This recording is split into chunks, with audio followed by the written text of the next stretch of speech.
اور منزل مشاہدہ میں فائز ہو کر جمال جہاں آرا کے دیدار میں مصروف رہا کرتے. جن بزرگوں کو کثرت درود کے باوجود یہ کمال نہیں ملا تو بعض نے 1 سال تک پابندی سے ہر دن میں 50,000 درود شریف پڑھتے رہے اور بعض 30,000 کا عدد پورا کیا. اس کثرت کے بعد انہیں مشاہدے کی منزل حاصل ہوئی. سعادت الدارین صفحہ 403. حاضرین، درود پاک کے متعلق صحابہ کرام کا اعتقاد و احساس یہ رہا ہے کہ وہ درود شریف کو گناہوں کے مٹانے والا، نفوس کا تزکیہ کرنے والا جانتے تھے. چنانچہ حضرت جمال الدین ابو الفرج عبد الرحمن ابن الجوزی رحمۃ اللہ علیہ متوفی 597 اپنی کتاب بستان الواعظین میں لکھتے ہیں، افضل البشر بعد الانبیاء سیدنا ابوبکر صدیق رضی اللہ تعالیٰ عنہ سے مروی ہے، الصلاۃ علی النبی صلی اللہ علیہ وسلم امحق للذنوب من الماء البارد والنار من الماء البارد للنار والصلاۃ علی النبی صلی اللہ علیہ وسلم افضل من عتق الرقاب فاسمعوا وأولوا یا اولی العقول والالباب. بستان العارفین و ریاض السامعین جلد 1 صفحہ 306. یعنی کثرت درود پاک کرنے والے کو حضرت صدیق اکبر رضی اللہ عنہ فرماتے ہیں، درود کی جو کثرت کرتا ہے، درود کی کثرت کرنا گناہوں کو ایسے مٹا دیتا ہے جیسے ٹھنڈا پانی آگ کو بجھا دیتا ہے. اور حاضرین، حضرت شیخ بہاؤالدین زکریا ملتانی رحمۃ اللہ علیہ درود پاک اور اس کے ذریعے تزکیہ و تصفیہ کا ذکر کرتے ہوئے فرماتے ہیں کہ آپ نے اپنے ایک مرید کو خط لکھا اور نصیحت فرمائی، کم کھانے سے جسم تندرست رہتا ہے، گناہ ترک کرنے سے روح کو سلامتی ملتی ہے، اور نبی پاک صلی اللہ علیہ وسلم کی خدمت میں درود بھیجنے سے دین سلامت رہتا ہے. اخبار الاخیار صفحہ 65. نائب رسول حضرت خواجہ سید رحمۃ اللہ نقشبندی قادری نائب رسول سید رحمۃ اللہ علیہ نے اپنے ارشادات میں یہ فرمایا، کثرت درود و سلام موجب نشو و نما و نہال سالک ہے، جتنا ہو سکے درود میں کوشش کرو. انوار الانوار جلد 2 صفحہ 93. حضور پیران پیر قطب ربانی غوث اعظم دستگیر رضی اللہ تعالیٰ عنہ کے اوراد و احزاب کے اختتام پر آپ نے درود شریف لکھا ہے جس کا نام الصلاۃ الصغریٰ. اس کی شرح میں شیخ کریم احمد بن محمد منلہ رحمۃ اللہ علیہ جو یمن کے بزرگ ہیں، انہوں نے شرح لکھی کتاب حدائق الانوار. آپ اس میں متعلق فرماتے ہیں کہ درود شریف کے 42 فوائد ہیں، اور 42واں فائدہ آپ یہ بیان فرماتے ہیں، الثانیۃ والاربعون ان الاکثار من الصلاۃ علی النبی صلی اللہ علیہ وسلم یقوم مقام الشیخ المربی. یعنی بیان یہ فرما رہے ہیں کہ حضور پاک صلی اللہ علیہ وسلم کی خدمت میں کثرت سے درود کرنا ایسے شیخ کے قائم مقام ہے جو مرید کی تربیت کرتا ہے، سلوک طے کراتا ہے. الصلاۃ الکبریٰ شرح الصلاۃ الصغریٰ صفحہ 53. حاضرین، آخری ایک بات عرض کر کے میں بھی اپنا مقالہ ختم کر رہا ہوں. اسی کتاب شرح الصلاۃ الصغریٰ میں ہے، ولا شک ان المرید الطالب مشائخ التربیۃ مهتم بتنقیة نفسه وشفائها من علائق ما سواه تبارك وتعالى، فإذا أكثر من الصلاة على نبينا ومولانا محمد صلى الله عليه وسلم كفي هذا الهم اهتم به. الصلاۃ الکبریٰ صفحہ 56. اس میں کوئی شک نہیں ہے کہ مرید صادق جو مربی شیخ کا طالب ہوتا ہے وہ اپنے نفس کی طہارت و تزکیہ اور ما سوائے الہی کے علائق سے اسے شفا دینے کا جب اہتمام کرتا ہے اور ہمارے آقا نبی کریم صلی اللہ علیہ وسلم پر کثرت درود بھیجتا ہے، تو یہ کثرت درود اسے لاحق ہو کر دنیا و آخرت کے تمام فکر سے نجات دیتا ہے اور قرب الہی کے لیے اس کے لیے کافی ہو جاتا ہے. صلی اللہ تعالی وسلم علی خیر خلقہ سیدنا محمد وعلی آلہ واصحابہ اجمعین والحمد للہ رب العالمین.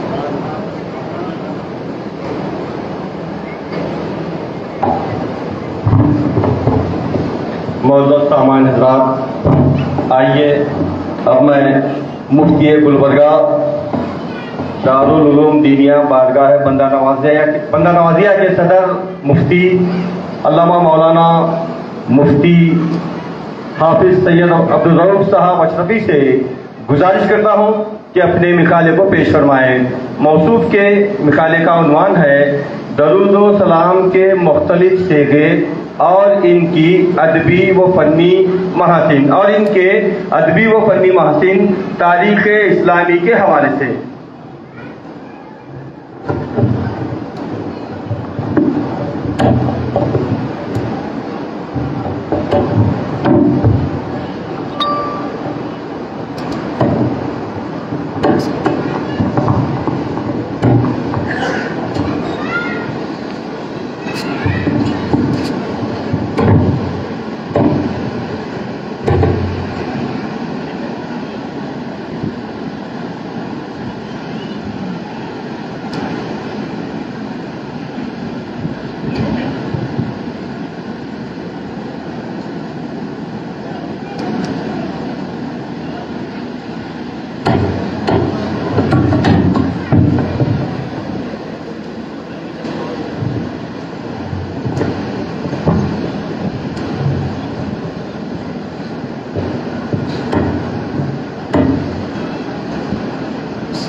نحمده ونصلي وسلم على سيدنا ومولانا رسول الكريم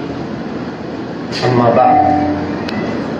فأعوذ بالله من الشيطان الرجيم بسم الله الرحمن الرحيم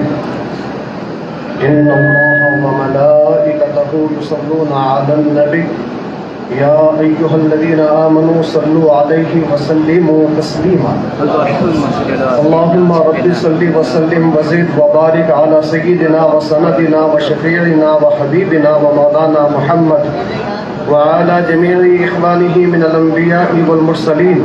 وعلى آله وأصحابه وأزواجه وذرياته وأهل بيته وشهداء محبته وأولياء ملته وعلماء أمته وعلينا معهم أجمعين في كل لمحة ونفس بعدد كل معلوم لك.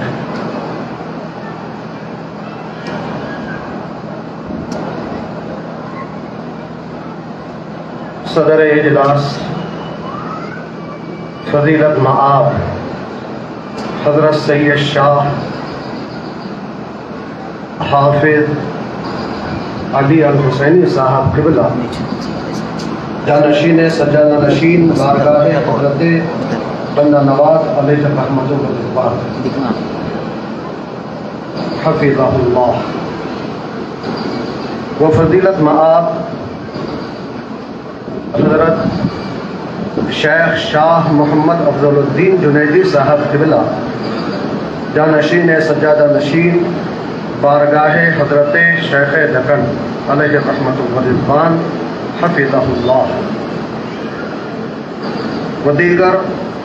قابل احترام مشایخ عظام و ذوی الاکرام علماء کرام و حاضرین محترم، آئیے سب سے پہلے انتہائی خشوع و خضوع کے ساتھ کمال تحمید و تمجید اور تسبیح و تقدیس کے عظیم تحائف خدائے بزرگ و برتر کی بارگاہ میں پیش کرنے کی سعادت حاصل کریں جو جامعہ صفات ہر کمال ہے اور رب لم یزل و لا یزال ہے۔ پھر صلاۃ و سلام کے انگنت نذرانوں کی سوغات بصد ادب و احترام نظر کریں اس حبیب کبریا پر جو ناخدائے کشتی نوح بھی ہیں، مرہم دل مجروح بھی، جو مطہر و معطر بھی ہیں، منور و معمبر بھی، جو الطف بدائی ربانی بھی ہیں، اشرف ثنائی یزدانی بھی، طیار عروج لامکانی بھی ہیں، سیار اوج آسمانی بھی، مہر سپہر کمال و خوبی بھی وہی ہیں، بدر منیر آسمان جمال و محبوبی بھی وہی ہیں، خازن خزائن غیبی بھی وہی ہیں، قائل مقولہ ابیت عند ربی بھی وہی ہیں، جو بنائے خلقت آدم و آدمیاں، سراپا رحمت عالم و عالمیاں، جان ایمان کان عرفاں، نور عیون عارفاں، سرور سینہ عاشقاں، مرکز ایقاں، دائر علوم بے پایاں، ہادی زمرہ سرگشتگاں، مروح ارواح و قلوب و جناں، مفتح مفتاح ابواب جنا، انیس خلوت شب زندہ داراں، قرار بخش دل بے قراراں، مورد وحی و قرآن اور حلال مشکلات انس و جاں بھی ہیں، وہی تو ہیں جن کی شان یہ ہے کہ وہی جالس مقام عرش معلا، فارس میدان دنا فتد اللہ، کعبہ ہدا، قبلہ اہل تقا، عارج معراج سبحان الذی اسرا، ناہج منہاج حرم و اقصا، صدر آرائے سدرۃ المنتہا، محرم خلوت خوابہ قوسینی او ادنا بھی ہیں، وہی مطہر کعبہ، الشرک و جہالت، مزکی قبلہ از کفر و ضلالت، حاکم احکام شریعت، عامر اخلاق طریقت، منتہائے منازل حقیقت، ناخدائے صفائن معرفت، مالک ممالک نبوت اور سالک مسالک فتوت بھی ہیں، اور پھر انہی کی ذات ستودہ صفات شافع وسعت انام اور دافع ظلمات آثام بھی ہے. انہی کی مدحت میں طبیب جراحت دروں حبیب حضرت بے شگوں سر اللہ المکنون در اللہ المخزون العالم بما کان وما یکون اور الصدوق الامین المأمون بھی صادق آتا ہے. شافی امراض و علل اور ناسخ ادیان و ملل بھی وہی ہیں. متصرف کنوز الہ شہنشاہ عالم پناہ مقبول بارگاہ شمع شبستان لی اللہ بھی انہی کا منصب ہے. زینت افتخار و بساط خاک اور مشرف بتشریف لولا کا لما خلقت الافلاق بھی وہی ہے. مجموع اخلاق انک لعلی خلق عظیم سرچشمہ اشفاق وبالمؤمنین رؤوف الرحیم مبشر ببشارت انا ارسلناک شاہدا ومبشرا ونذیرا متوج بتاج کرامت وداعیا الی اللہ باذنہ وسراجا منیرا صاحب منصور بینصرک اللہ نصرا عزیزا مظہر فرمان لا اسألکم علیہ اجرا ملقب بالقاب طٰہٰ و یاسین اور مخاطب بخطاب وما ارسلناک الا رحمتا للعالمین بھی وہی ہیں. سید المرسلین خاتم النبیین شفیع المذنبین رحمت للعالمین انیس الغرباء والیتامى والمساکین راحت العاشقین مراد المشتاقین شمس العارفین سراج السالکین مصباح المقربین اور محب الفقراء والمساکین بھی آپ ہی کے القاب جلیلہ ہیں. مقتدائے رسول رہنمائے سبل اور قامع بنیاد لات و حبل بھی آپ ہی کے صفات جمیلہ ہیں. نبی الحرمین رسول الثقلین امام القبلتین جد الحسن والحسین المزین بکل زین والمنزہ عن کل شین بھی آپ ہی کا مقام جلیل ہے. ساقی آب کوثر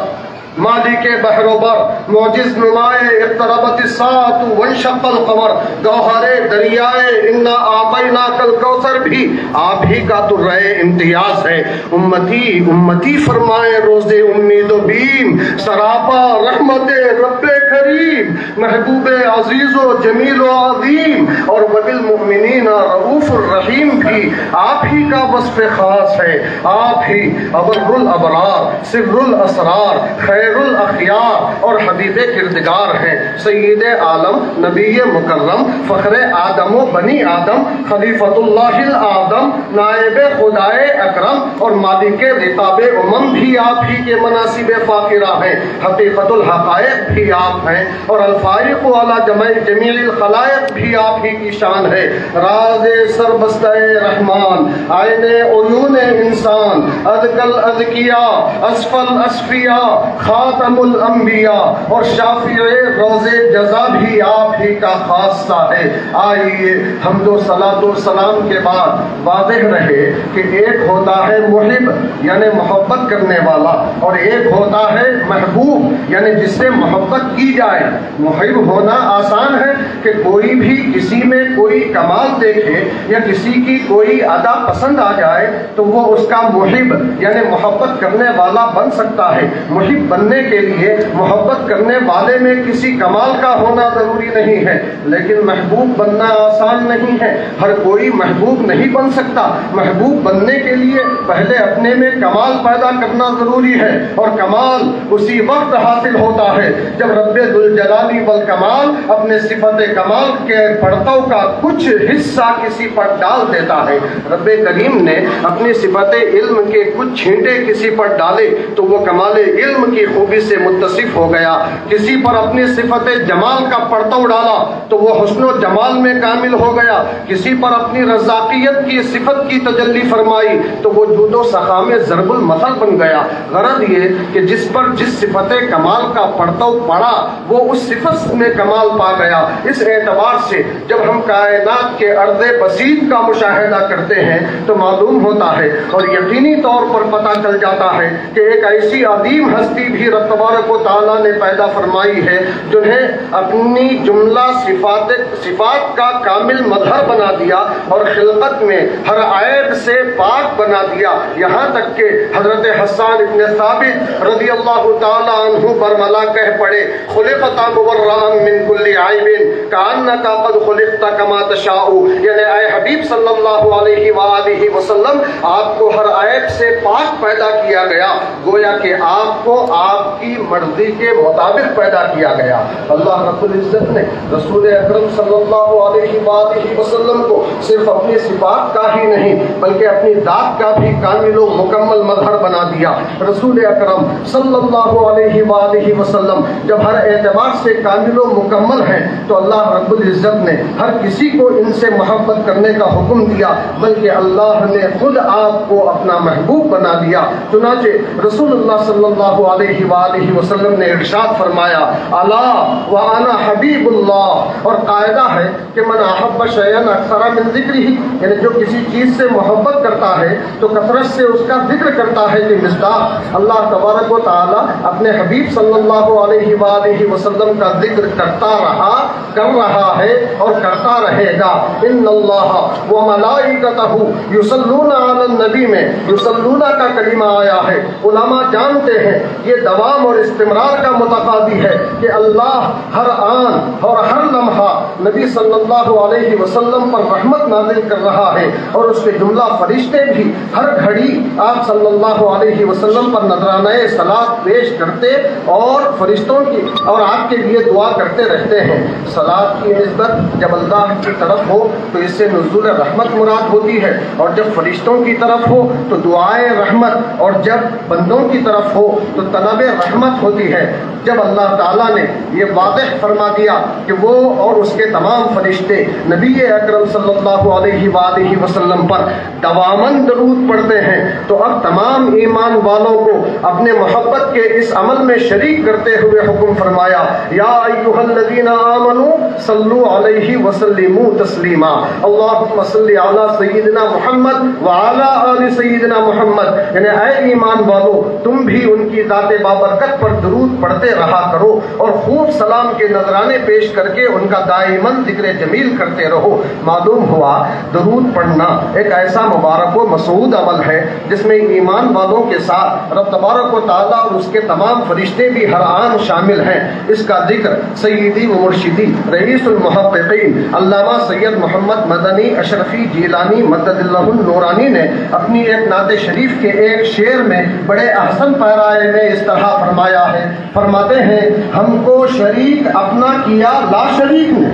ہم کو شریک اپنا کیا لا شریک نے، احکام بھیج کر کے درود و سلام کے۔ محترم حاضرین، صلاۃ کے من جملہ معانی کے ایک معنی ارکان مخصوصہ یعنی نماز ادا کرنے کے بھی ہیں، اور ایک معنی درود شریف پڑھنے کے بھی۔ نماز کی تعریف میں کہا گیا کہ نماز کہتے ہیں اقصی غایت الخشوع کو، یعنی انتہائی عاجزی اور تذلل کا نام نماز ہے۔ اور جب صلاۃ کی نسبت رسول اکرم صلی اللہ علیہ وسلم کی طرف ہو تو معنی یہ ہوگا کہ امتی انتہائی عاجزی اور انکساری کا اظہار کرتے ہوئے بعد از خدا بزرگ توئی قصہ مختصر کے مصداق رسول اکرم صلی اللہ علیہ وآلہ وسلم کو کل خلائق میں سب سے معظم و مکرم یقین کرتے ہوئے پورے ادب و احترام کے ساتھ درود شریف کے نذرانے پیش کرے، اور یہ یقین رکھے کہ اہل محبت کے درود کو آپ صلی اللہ علیہ وسلم خود سنتے ہیں اور درود پڑھنے والے کو پہچانتے بھی ہیں کہ آپ صلی اللہ علیہ وسلم خود فرماتے ہیں اسمعوا صلاۃ اہل محبتی وعارفہم، یعنی میں اہل محبت کے درود کو سنتا بھی ہوں اور ان کو پہچانتا بھی ہوں۔ یہی وجہ ہے کہ مختلف صیغوں کے ساتھ اہل دل کثرت سے آپ صلی اللہ علیہ وسلم پر درود و سلام بھیجتے رہے ہیں اور بھیجتے رہتے ہیں، حتیٰ کہ خاتمۃ المفسرین علامہ اسماعیل حقی رحمہ اللہ فرماتے ہیں وَعَلَمْ أَنَّ الصَّلَوَاتَ مُتَنَوَّعَةٌ إِلَىٰ أَرْبَعَةِ آلَافٍ وَفِي رِوَایَةٍ إِلَىٰ 12 أَلْفًا، یعنی جان لو کہ درود پاک کے صیغے مختلف النوع 4000 تک پہنچتے ہیں،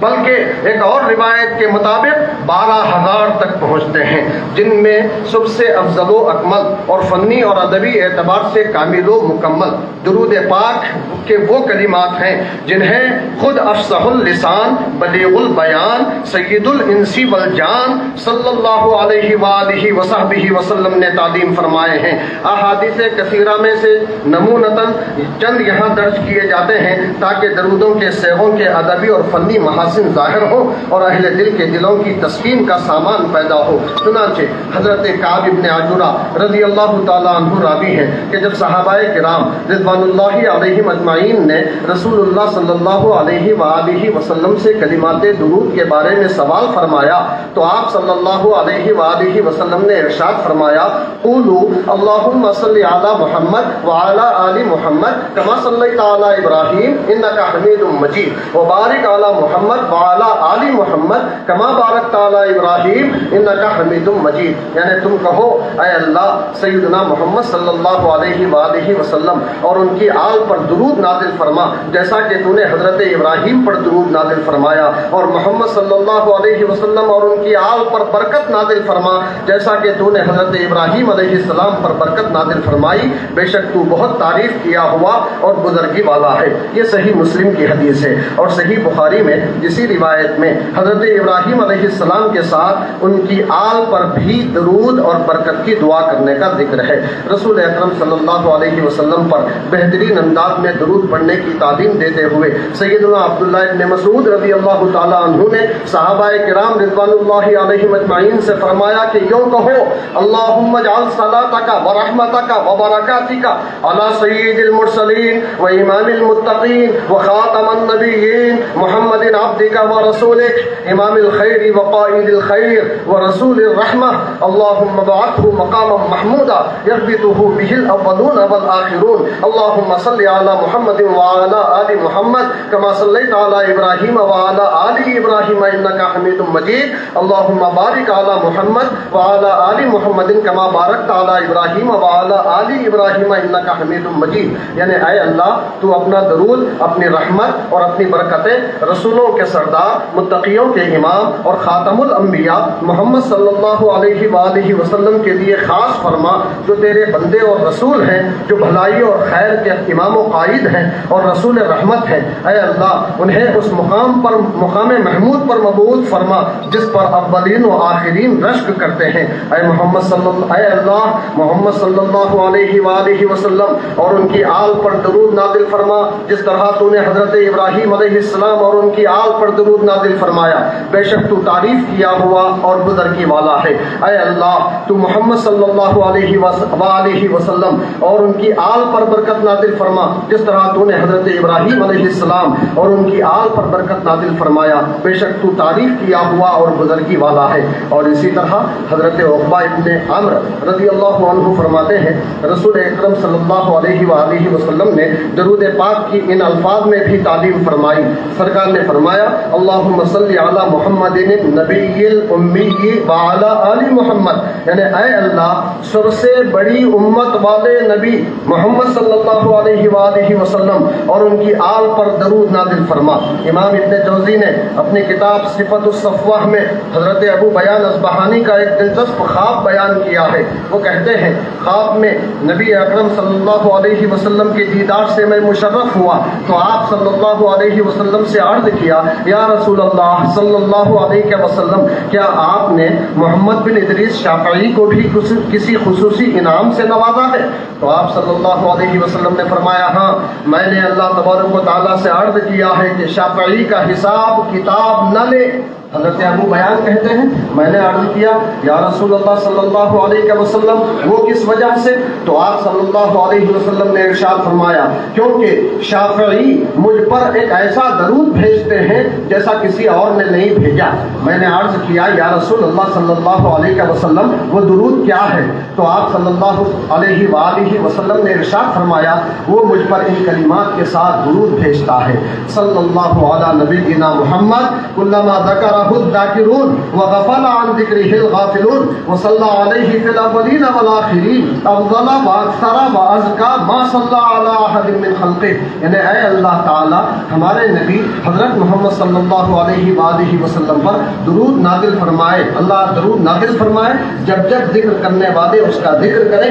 اور جب جب اس کے ذکر سے غفلت کرنے والے غفلت کریں، اور اللہ آپ صلی اللہ علیہ وسلم پر ایسا افضل بے حد و حساب اور پاکیزہ ترین درود نازل فرمائے جو اس نے اگلوں اور پچھلوں میں سے کسی پر نازل نہیں فرمایا۔ حاضرین کرام، مذکورہ بالا تشریح سے ثابت ہو گیا کہ درود شریف کے لیے مخصوص کلمات اور خاص صیغوں کا ہی التزام ضروری نہیں ہے، بلکہ اللہ تعالیٰ نے جس کو فصاحت و بلاغت سے نوازا ہو اور وہ فنی اور ادبی اعتبار سے معانی اور مطالب کو بہتر انداز میں ادا کر سکتا ہو، اور درود شریف کے وہ صیغے رسول اکرم نبی مکرم صلی اللہ علیہ وآلہ وسلم کے کمال شرف اور عظمت و حرمت پر مشتمل ہوں، تو اسے یہ حق حاصل ہے کہ اپنی طرف سے خوبصورت صیغوں میں درود شریف کے نذرانے پیش کرنے کی سعادت وہ حاصل کر سکتا ہے۔ خود فخر موجودات صلی اللہ علیہ وآلہ وسلم سے بھی درود شریف کے مختلف صیغے مروی و منقول ہیں۔ صحابہ کرام اور تابعین اعظام نے بھی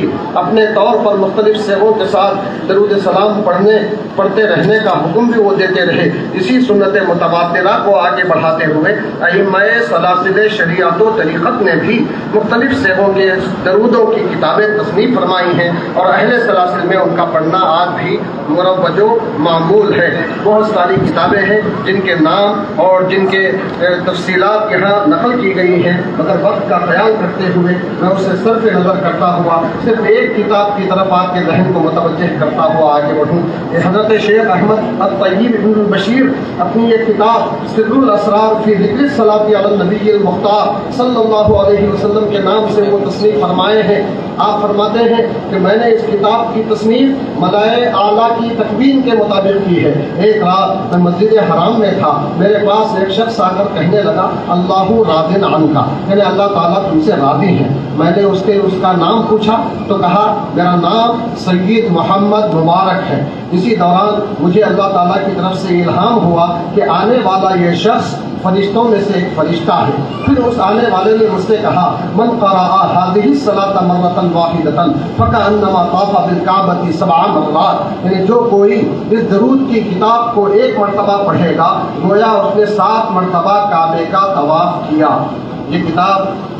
حضرت فضیلت مآب عبدالدین جنیدی صاحب کے کتب خانے میں موجود ہے۔ آپ اس کتاب کا مطالعہ کر سکتے ہیں، اس کو پڑھ سکتے ہیں۔ اس کتاب کا نام جیسا کہ آپ نے ابھی سنا سر الاسرار فی ذکر الصلاۃ علی النبی المختار صلی اللہ علیہ وسلم ہے۔ صاحب کتاب فرماتے ہیں اسی خواب کا آگے ذکر کرتے ہوئے کہ وہ فرشتہ ابھی میرے پاس ہی تھا کہ رسول اکرم صلی اللہ علیہ وآلہ وسلم میرے پاس تشریف لائے اور فرمایا قبلنا ما